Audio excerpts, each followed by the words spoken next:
So there have been a couple of sessions already today looking at open innovation from different angles. We heard from Wazoku first thing this morning, and John Windsor was just talking about the adventures in open innovation that Lish has been examining as part of their research, and his own personal adventure within that world and how they use crowdsourcing to found various businesses and so on. We're lucky enough to have representatives from some fantastic platforms with us today to talk about how that market is developing and how different organizations are developing their own niche and their own groove in this overall topic of open innovation. So I'm going to let each person introduce themselves and talk a little bit about their world, their thoughts around the open innovation topic and how they play in that market. And then we're going to have a bit of a discussion. As you listen, think about your questions, drop them in the chat. We'd love to answer any questions that you have as we go. Once everybody's had a chance to talk, we'll open up and discuss some of the questions that you may have. So I'm going to start off by introducing Kal Sahota, who's the Chief Executive of HeroX. And I'm not going to say any more than that. I'm going to let her introduce herself and tell you all about it. So Kal. Well, the fun stuff is not me. The fun stuff is actually what I do. I am President and CEO at HeroX, and really excited to be here today. So thanks for the invitation. And just diving into just what we're chatting about. For our audience, I encourage you guys to just give some thought to what you deal with on a day-to-day basis. And I'm sure most of you guys deal with the pace of innovation moving faster year over year, and it's more and more challenging trying to keep up. So when you think of how you can push your business forward through crowd innovation, one of the most critical aspects of that is being able to access crowd and being able to very easily tap into it. So with HeroX, organizations use HeroX as a go-to place to publicize their challenges. You can access masses of solvers. Oftentimes solvers are referred to as innovators. And at the same time, you build your crowd for future projects. We've hosted projects from different industries, verticals, varying types of projects, prize amounts. We're an all-purpose turnkey platform that provides clients a complete crowdsourcing experience, from launching your challenge to building your crowd, communicating with your innovator community right off the platform, to judging all the way through to announcing winners. Our distinction is that we're positioned as a social network for innovation. Your brand page on HeroX is the only place that you can build, grow, and communicate with your very own innovator community.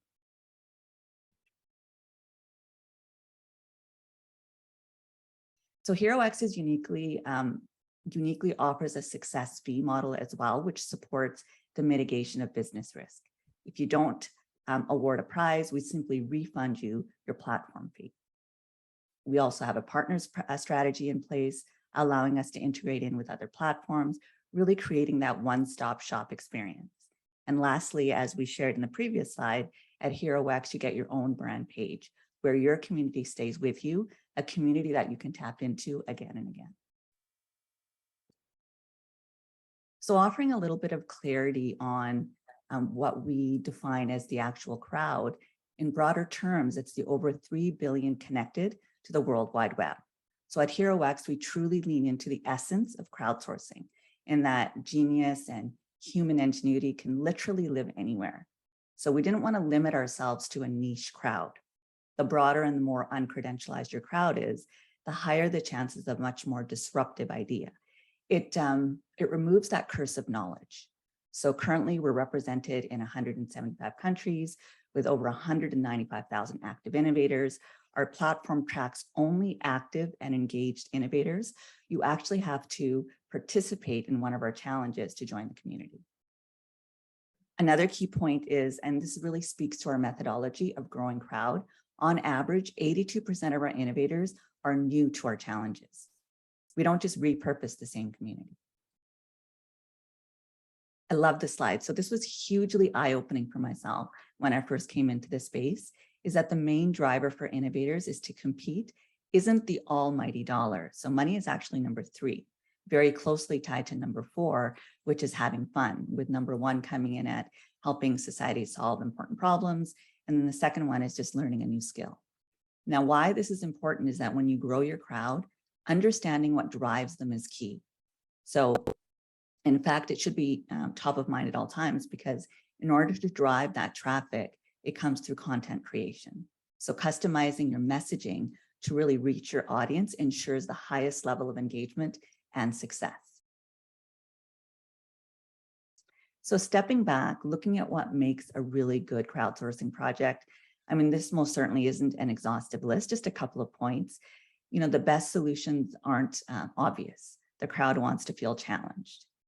The desired outcome is clear and measurable, which is true of all aspects when you're actually designing your challenge. The more clear your ask, the more successful the results are going to be. It needs to feel solvable. And lastly, if there's already efforts in the market to address it, it kind of removes some of that intrigue for competing. But on the flip side, an example, of what a great challenge doesn't look like is if the sole reason for running the project is financial gain. So, I mean, let's just say a salesperson is designing a project to generate more leads. Our community, what we find is they're less interested in helping you make more money. They need something that's more compelling.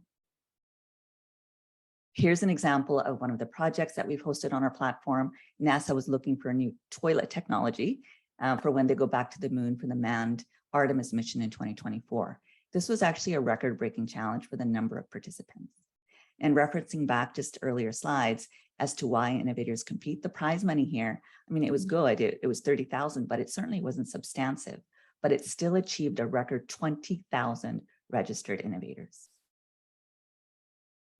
Here's a great visual of all the media attention this particular project garnered, multiple news outlets worldwide.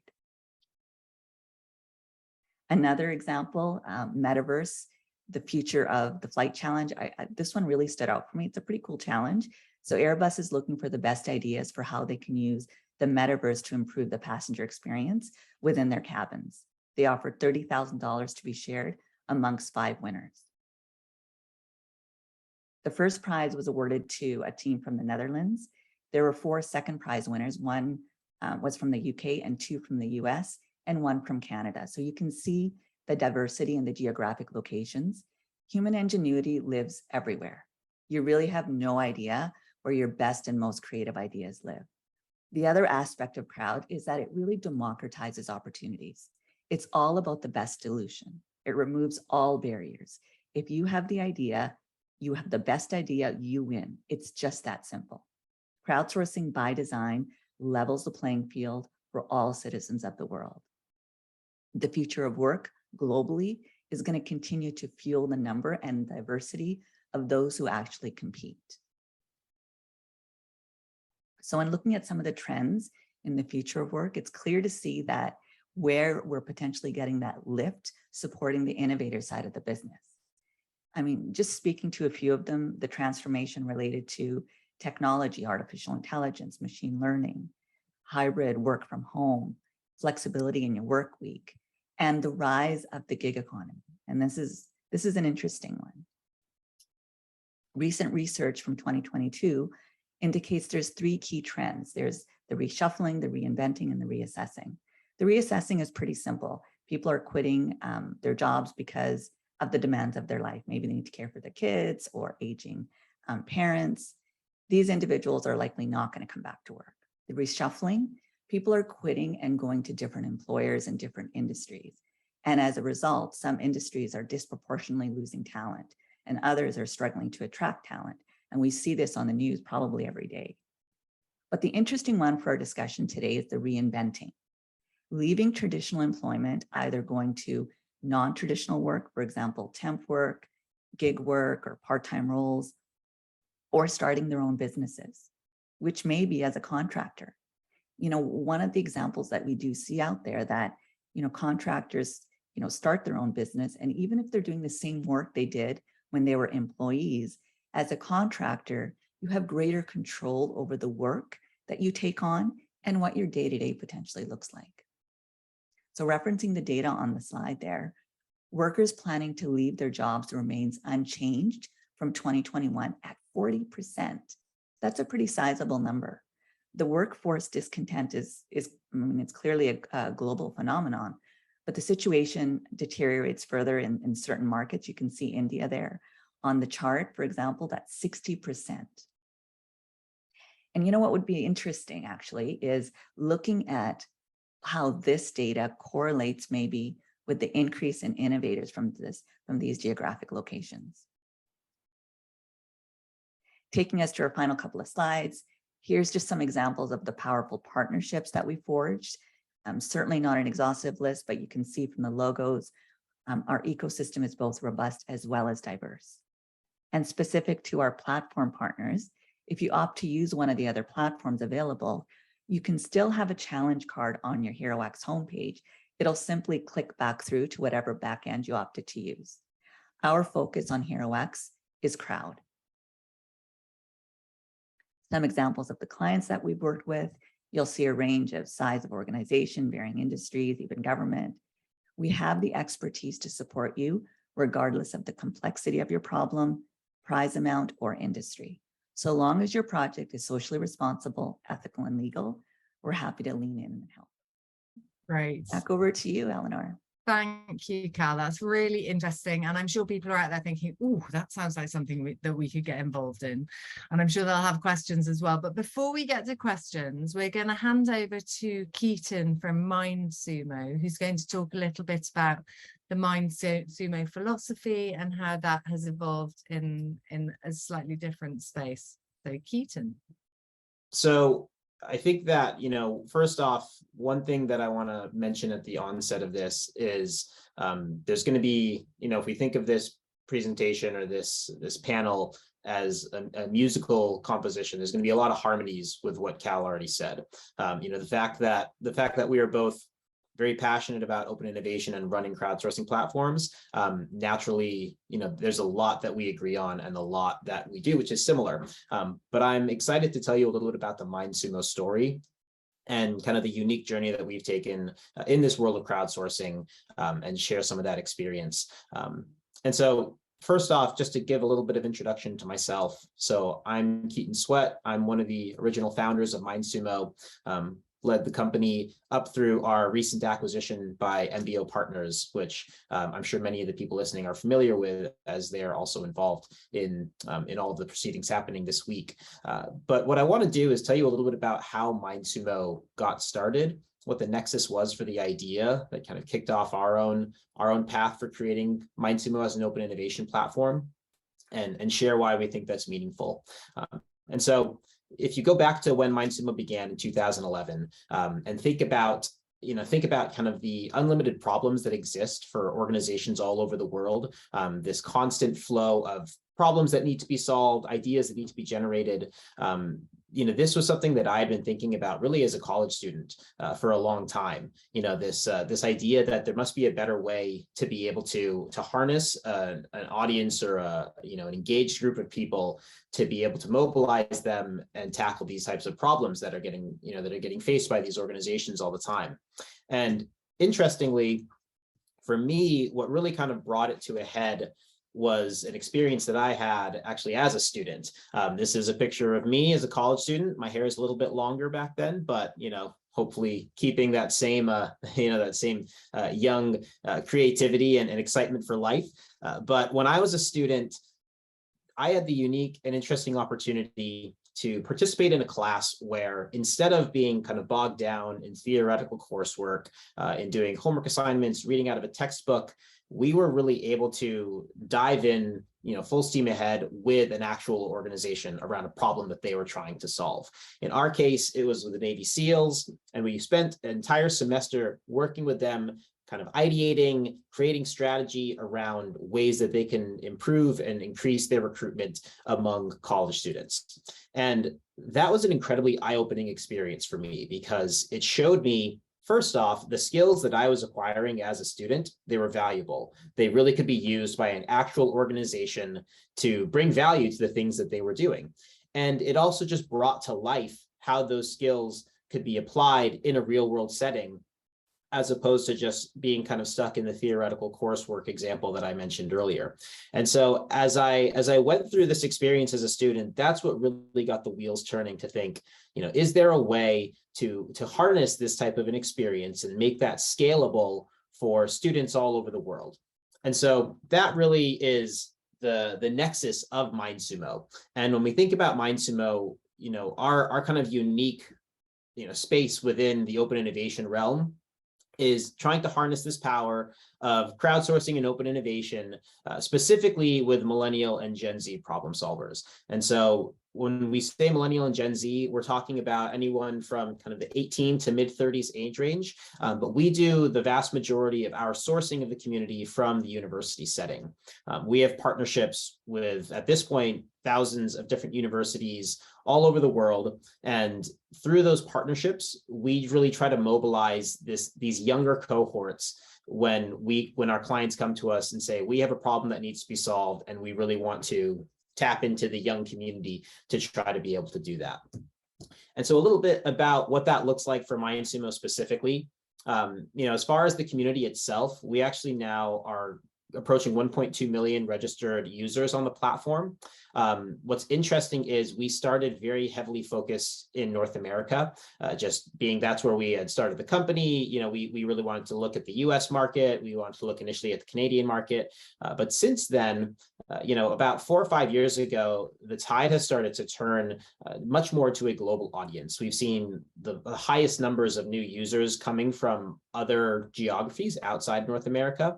And so that's places like India, South America, certain countries within Africa, the European continent. And so that's given us the ability to really expand both the scope of our challenges and also be able to bring in these new audiences for clients who are interested in engaging with, a younger problem solver base from those different geographies. We've launched over 3,000 challenges on our platform, and up to this point, we've focused mainly on kind of larger Fortune 500 type companies. Something that we're excited about moving forward is figuring out how can we bring an open innovation offering to, a smaller company setting, whether that's through self-serve models or whatever it may be. But historically, our big focus has been on kind of the Fortune 500. We've had a lot of success working with those types of clients.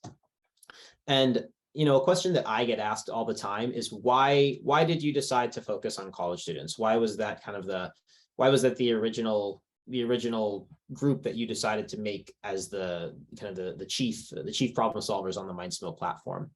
And this is reminiscent of some of the things that Kal said, but one thing that research has shown is that, and that we've certainly found on our platform, is that in many cases, the further away a problem solver is from the problem, the higher chance they have of coming up with some sort of real breakthrough idea.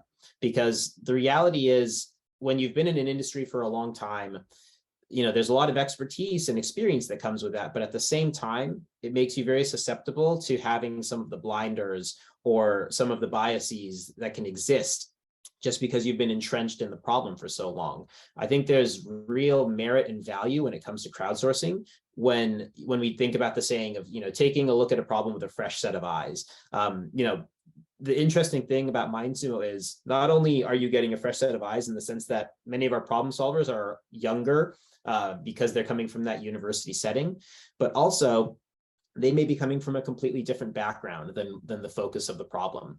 We've seen English majors win computer science challenges, and we've seen computer scientists win kind of creative branding and marketing challenges. It's really cool to see how somebody's unique experience and kind of the life they've led can enable them to come up with ideas that if you were just trying to solve this on your own as a company, there's no way you would ever come up with some of the things that we've seen on the platform.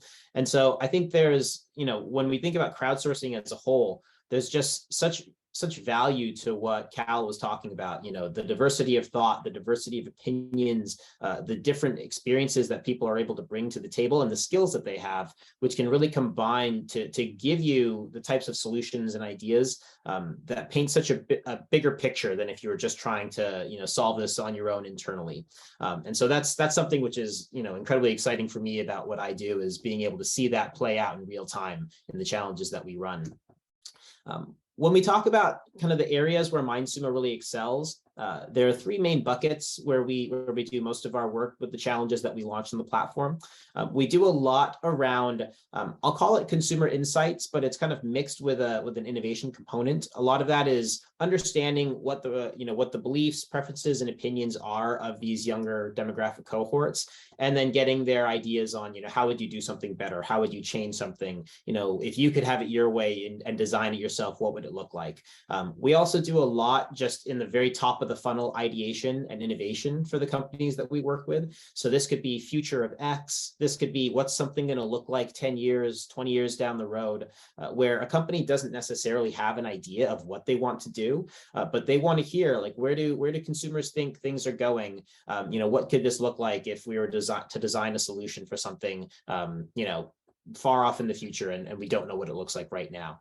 And then the third space is we actually do a decent amount in the talent and recruiting space. And that's because when MindSumo was started, we actually initially began as a platform which was very heavily focused on not only the innovation and crowdsourcing piece, but giving companies the ability to be able to use that exercise as a way to identify and kind of vet talent for recruiting and hiring opportunities as well.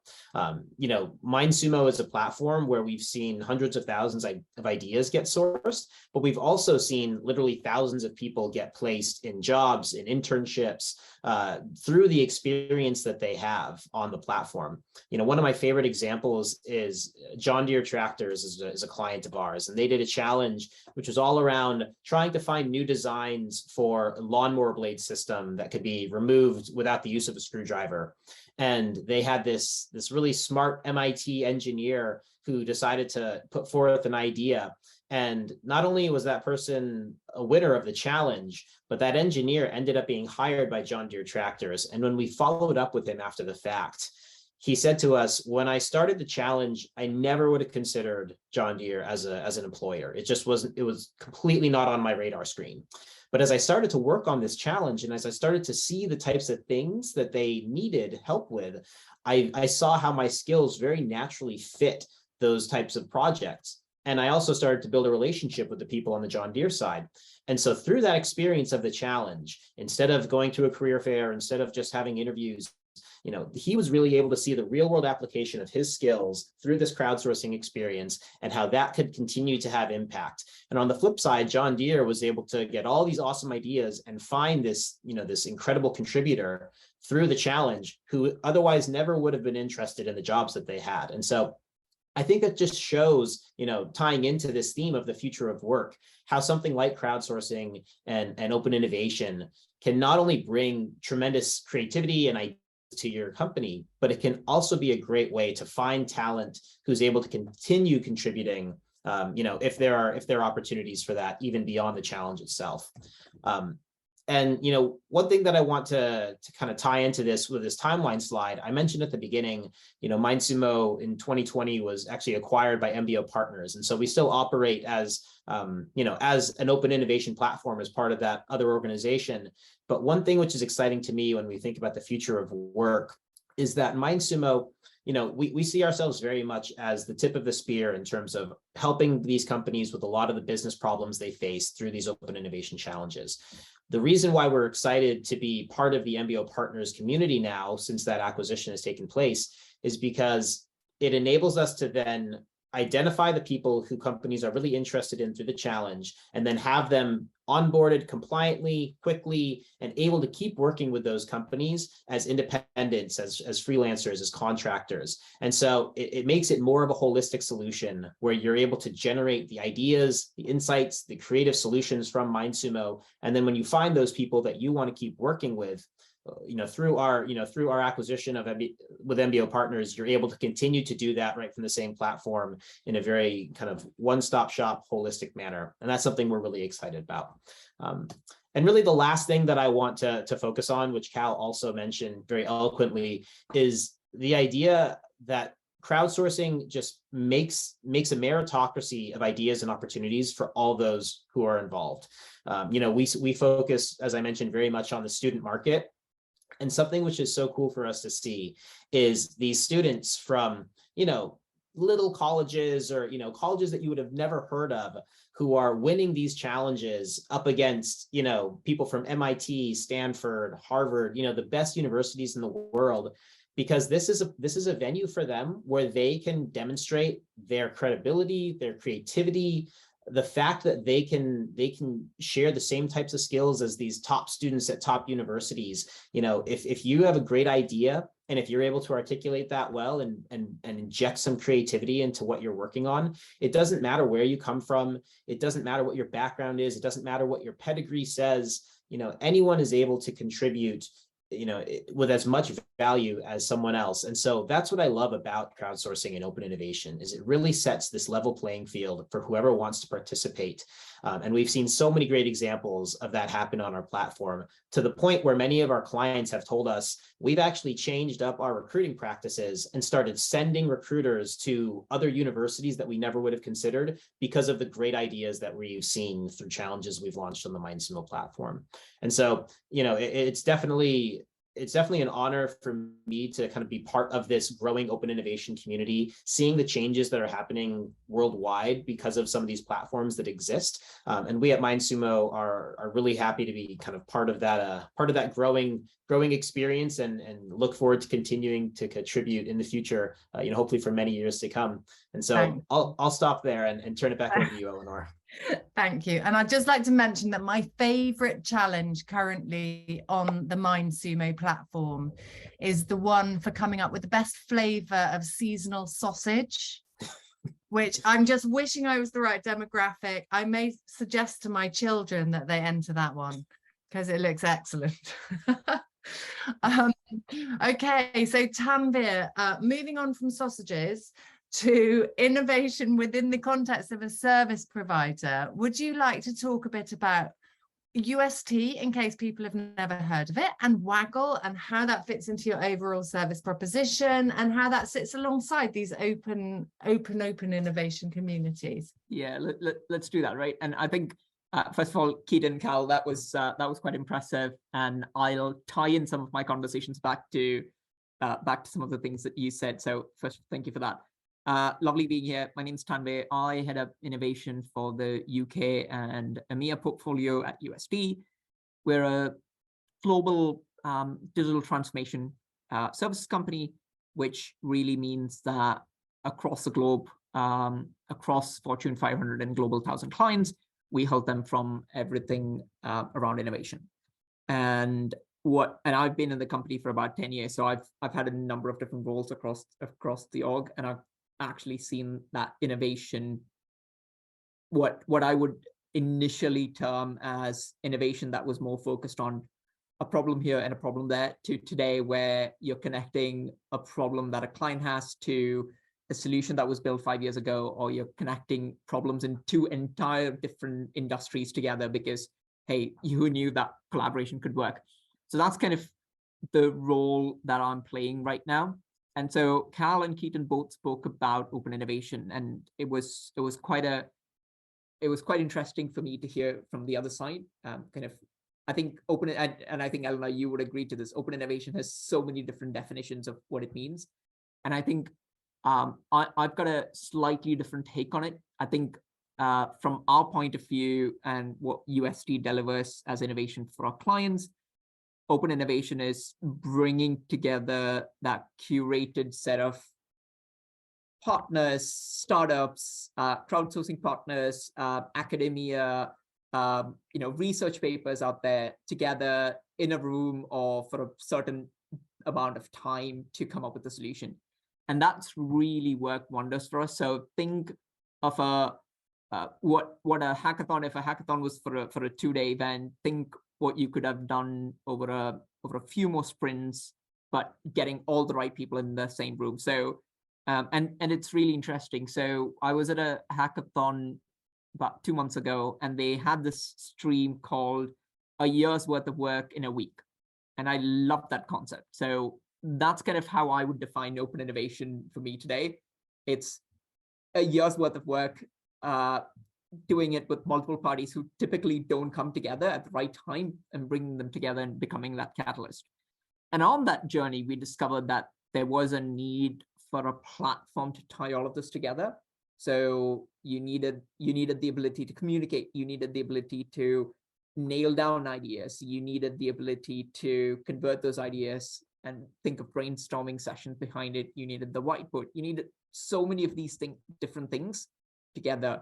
And that's really how we set up a platform called the Waggle. Now, for those of you who aren't science fans, Waggle is a dance of a bee. So it's the little dance that they do. So the whole purpose was USD is a 26,000 employed company. The concept was actually, can we imbibe innovation across our employees, the clients that we work with, and in the community? And so that platform is kind of central to what we do. It helps us solve, so very similar to the crowdsourcing model, it helps us source from within certain communities. So that could be a division within a client, and the AI team that we might have within USD. So we could combine those two things together. We could invite a partner, and we could invite MIT in there. And so you could bring these different sets together, and they would all have the ability to build, talk, and even showcase different solutions that they come up with. So that's really been our journey. And if I look at the industry going forward, I would definitely advocate for the fact that open innovation is the way. I'm still fathomed at companies out there that are internally focusing, and we definitely have a need to pull out from that. Eleanor? Great. Thank you, Tanveer. Thanks for that gallop through what you're doing at USD. We work with clients, with enterprises who are engaging with different types of platforms or innovation services from service providers to help them to drive their innovation. And the most common question that we get asked is, what about IP? And it's usually accompanied by this slightly terrified looking face and a man with a suit and a law degree. So I'd like to pose that to the three of you, maybe starting with you, Kal.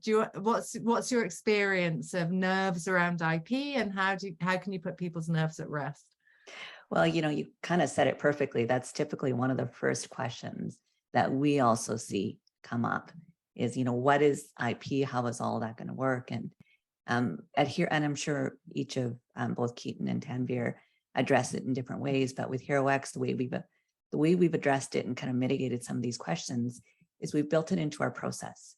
So we've created 4 standard templates that clients can elect. And so what we find is that, there's 4 different standard types of IP transfer. One is the full IP transfer.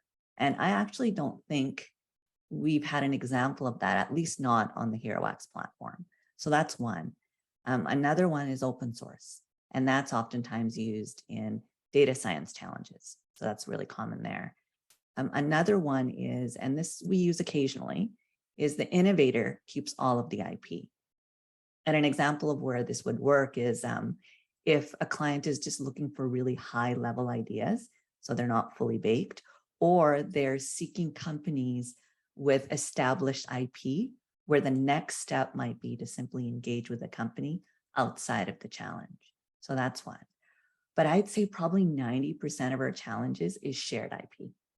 So, that's where the innovator retains the ownership of the IP, but gives the sponsor license to use it. So those are the 4 standard templates that we use. Of course, we do work with some of the larger brands where they bring the suit and ties in and they want to customize their own IP. We're perfectly open to that as well. But everything is baked right into the platform. So once it's determined which of the four or their custom one they want to use, it's right into the platform itself. So it works into our process. Thanks, Kal. And Keaton, if you imagine the audience for this session and for when this goes out as a recording, I imagine a number of the people who watch this will be the innovators, the creators. What do you say to them to help put their mind at rest and encourage them to share their IP freely with organizations through a platform like MindSumo? Yeah, I think that's a really good question. And I think that for us, what we've noticed is very important is establishing the expectations on both sides correctly, because there are lots of different types of open innovation platforms out there, and the types of contests or challenges that are run on these platforms vary in terms of what is required to participate, how much work it's going to be, and what that potential payoff looks like. So when we talk about MindSumo, for example, our challenges are, going back to Kal's point, very much the high level ones. These are ideas, but they are maybe not quite fully baked. They're not ideas that have been developed to the point where it's implementable right off the bat. It's still going to require work on the company's part to be able to, implement and turn those ideas into reality. And so for that reason, our challenges, for example, our students can expect to usually win anywhere from, I would say, $100 to $250 if they're chosen as a winner for a challenge. But for those challenges, they're usually spending 1 to 2 hours working on them. And so this is something where if I'm a college student and I take an hour of time to work on a challenge and I get $200 from it, like that's a great return on investment for the student. You compare that to what they're going to earn stacking books at the campus library, and it doesn't compare at all. It's way more than they could get. And it's also giving them the chance to kind of, build relationships with companies, get additional experience. And so for us, we've never had issues around IP. And I think a big reason is because we're not asking our solvers to do something where if they don't get something out of this, it feels like a huge sunk cost for them. We're not asking them to take 2 weeks, 3 weeks, a month and build something out, prototype something, create an app, whatever it may be. And then if they are left out in the cold, it's a really kind of terrible feeling. And so for us, we actually, kind of the way that we spread out our rewards, it's over a much larger group. It's not like there's one big grand prize winner. In many cases, we'll have dozens of people who win something in our challenges to try to make it a better experience for all, because in our case, the IP actually does transfer to the company that's hosting the project. But at the end of the day, if you're putting an hour into something, hour, 2 hours into something, and you're getting a couple $100 out of it, our solvers have always told us, and from the surveying that we've done of them, that is a good enough payoff, and the ideas are half baked enough that they don't feel like they're giving something up, which is going to be really, really valuable to them, because it would take a tremendous amount of work and additional resources to actually create and implement something that they came up with through a MindSumo challenge. Of course, they don't want to make sausages. They just want to suggest the sausage flavors. I get that. Exactly. Yeah, they're not making the plant and doing the production and manufacturing and everything, but they'd love to give the idea for it. Great. So I'd just like to remind everyone, if you've got questions, I've always got loads of questions, but if you've got questions, please drop them in the chat. Oh, hang on. We have another question here from Alina. Thank you for porting this in from another session. So the question that's been raised is, how do you guarantee that ideas are not stolen? So if you've got a single prize winner, what happens to the other ideas? And even if the prize money is shared, what about the other people who've submitted ideas? How do you make sure that the organization doesn't run off with those? Kal? Yeah, go, Kal, you want to start, or I'm happy to start with some thoughts. Yeah, you go for it. I'll chime in. So the idea around making sure that people's work is not getting stolen is obviously another one of those things that is a big concern, both from the problem solvers as well as the companies that are hosting these projects on these platforms. Something that we have found useful and kind of a successful strategy is, for the vast majority of our challenges, it's actually not an open challenge where other solvers can see the work that other people or teams are submitting. In that sense, it's not truly open crowdsourcing where people can see all the ideas and be iterating and commenting off of them. But what's actually fascinating is, and I can't remember the exact study, but there has been academic research done on this principle of, is it better to have it completely open where everyone can kind of iterate and comment on each other, or to have crowdsourcing, but people have to only see the work that they're doing and submit their ideas. And what has been found is, in that second case, where the ideas are kept kind of private to the company that's receiving them, that has actually yielded more creativity and in many cases better solutions, because people can't rely kind of on the work of others to boost their own thoughts. They really have to dig deep and think of something themselves and kind of, find that creativity and that innovation within themselves. And so for us, we guard against that by making a very clear distinction between who is able to see these ideas. It's obviously the person who's creating it, it's the company that's receiving it, but we keep it closed. No one else who's participating is able to see that, so that they can take something or steal something from another participant. And then, the other thing that platforms like ours, I'm sure, are always having to deal with is the issue of, is this someone's actual idea? Plagiarism, someone trying to take something that already exists and use it as their own solution. And, for us, that's a combination of AI mixed with humans, basically, people who are trying to vet some of that through the account management that we do. It's definitely a sticky issue. It's one that, I wish we had a silver bullet, which made it so much easier. But that is something that we always have to think about as well, making sure that the ideas coming in are genuine, that they're owned by the people who are submitting them, and using, technology as well as kind of human skills and review to be able to address those types of concerns as well. Thanks, Keaton. So I'd just like to switch focus a little bit away from the ideas and the IP onto who are we talking about within organizations, and how is that changing? And I wondered, Tanveer, if you could share a little bit of your experience of who are you talking to? Is it CIOs? Is it COOs? Is it product development people? Is it heads of innovation? And is that something that's changing? And if so, how? So in the past, I think it was always those titles that you just mentioned. So it would be a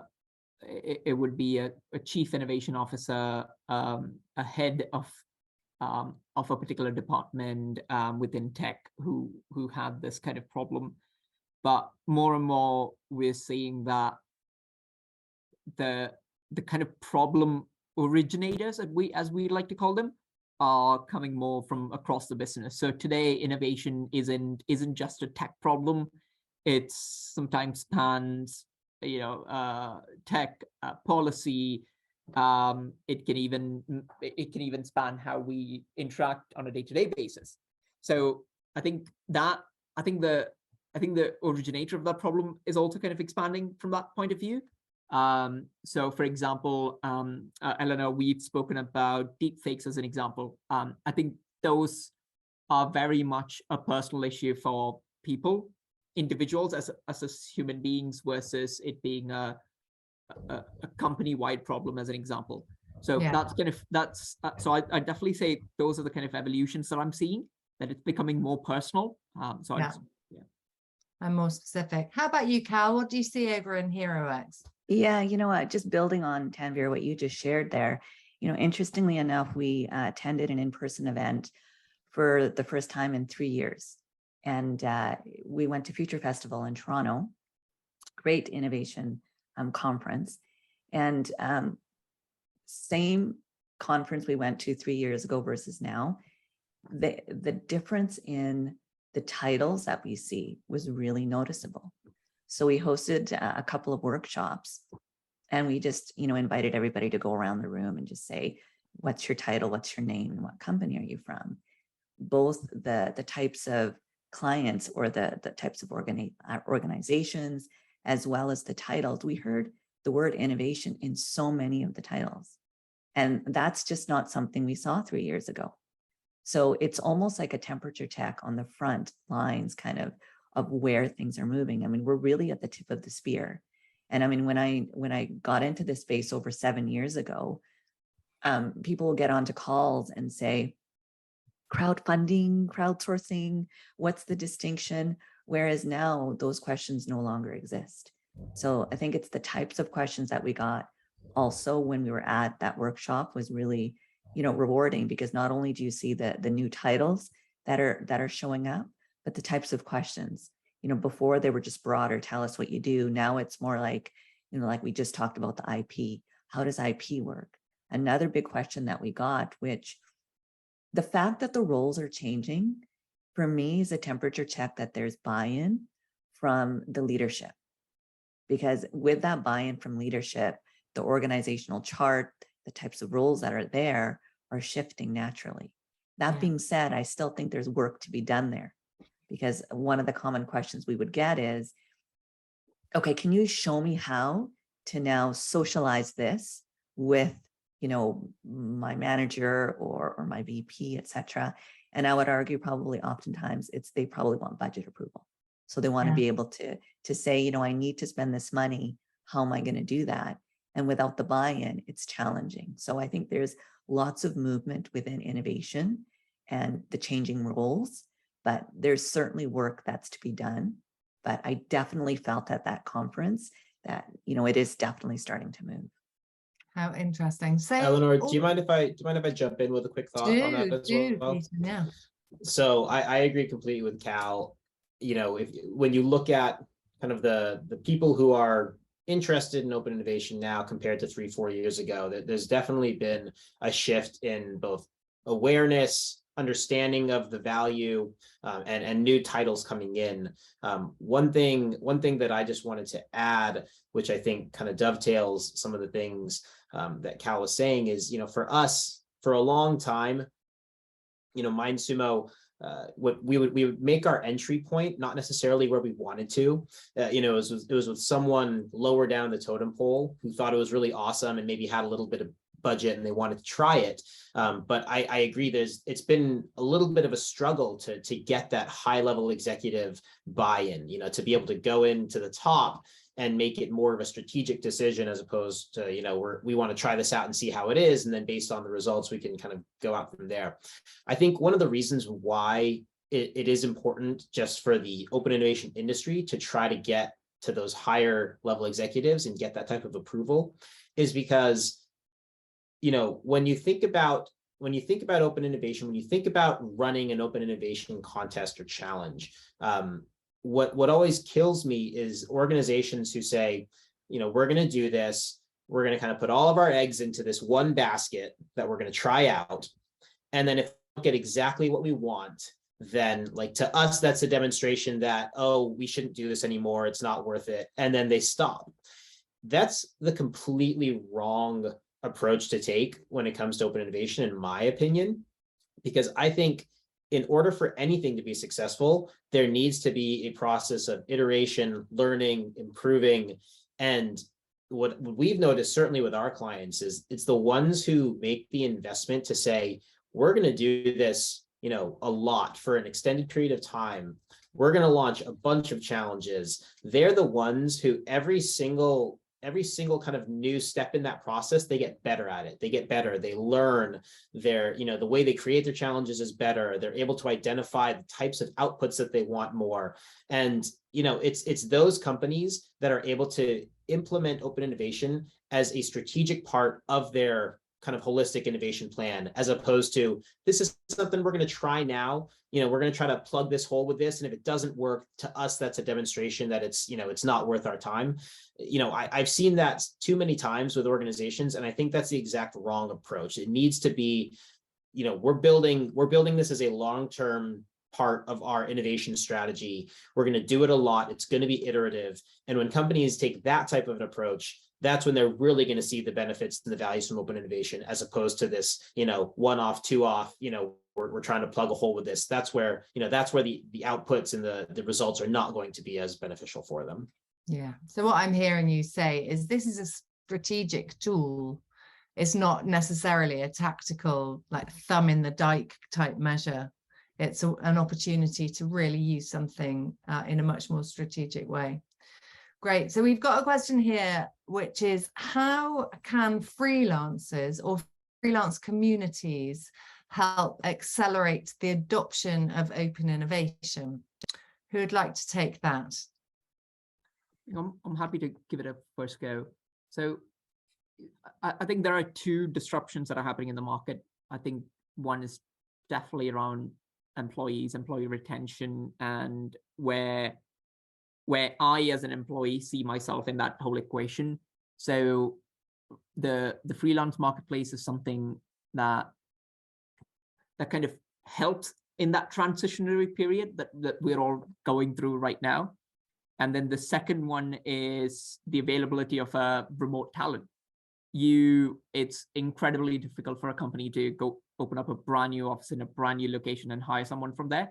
With remote talent and freelance workers now available globally, it's a few clicks and a few hours away from hiring someone and getting the work started. So I definitely say on two fronts. One is the timing is now. I think the pandemic kind of led to this global remote working mode, and then I think freelancers as an individual, there's a lot more acceptance in today's market. So we've got an open talent ecosystem that we use when we want to bring in experts across the globe for various things. So yeah. Great, thanks, Tanveer. I can see you nodding enthusiastically, Kal.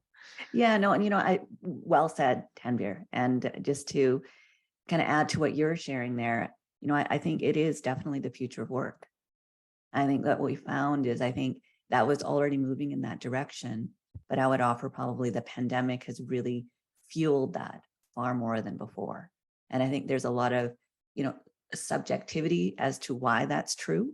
But, some of it just with the way the world has shifted, just going back to basics, wanting to spend your time on things that are meaningful and not wanting to go in and do that 9 to 5 just because you want to get the almighty dollar. Is there a way that you can provide and support your family, but still do it in a way that's meaningful and you're doing work that's passionate for you? I think the drive to find that balance today is far greater today than it's ever been before. And again, I would offer that the pandemic has really fueled that. So I think that's really noticeable, at least from my end. Yeah, and one final thought on that, this question of how can freelancers drive open innovation? I really think that freelancers should view open innovation platforms also as almost like a business development channel for them. Mm-hmm. I think that Kal mentioned this about HeroX, and it certainly is the case with MindSumo as well. There are a lot of tools and features within these platforms that enable kind of communication and